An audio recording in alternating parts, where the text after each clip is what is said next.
Well, welcome to our weekly video blogcast.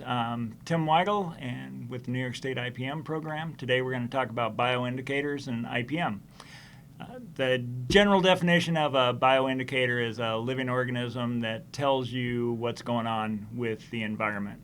When we're talking about growing grapes, we think of bioindicators more about telling us when bloom is going to occur. An example is locust trees. When the locust trees go into bloom, we think, okay, it's going to be 7 to 14 days until bloom in the Concord vineyards occur, depending on what type of weather we have between locust tree bloom and the bloom in Concord grapes. If we look at wild grape bloom, typically that's 7 to 10 days. And if you look or listen to the podcast number 18, where Dr. Terry Bates consulted the Swami of Lake Erie, you also see that we're using lake temperature of Lake Erie starting the 1st of May to come up for a prediction of wild grape bloom. Right now, wild grape bloom is predicted to be about June 8th in our area here in the Lake Erie region. So what does any of that have to do with IPM? Well, by knowing when bloom is going to occur or having an idea of about when bloom is going to occur, we can look at our immediate pre-bloom disease management decisions. If you grow Concord grapes, typically the processor that you're delivering to is going to restrict the use of EBDCs to between bud break and first trace bloom. And so EBDCs are a great material, takes care of downy mildew, black rot, phomopsis, and so doesn't really have a problem with resistance, so it's great.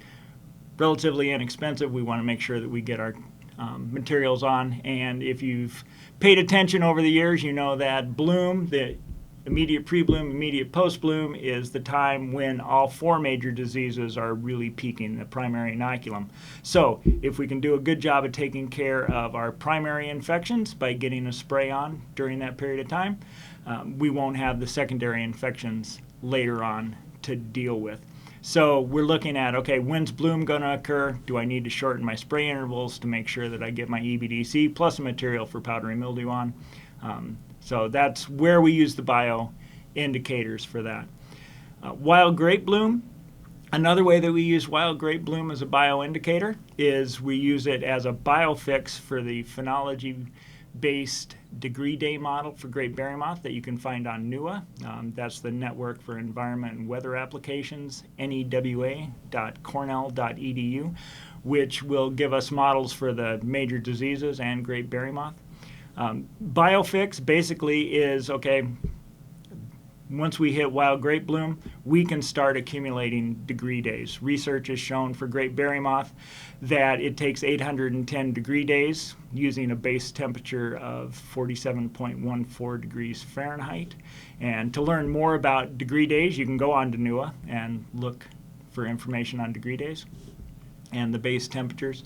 But we use that base temperature and we can start calculating. And using that degree day model in the biofix date of wild grape bloom, we look at 810 degree days, and that gives us a really good idea of when the second generation is going to be a problem. So from the time that it takes to have an egg to a female laying an egg is 810, and so we can go out. That'll help us time when we are going to scout, and also if the scouting shows that we need to implement a control strategy, that'll help us to time our control strategies as well.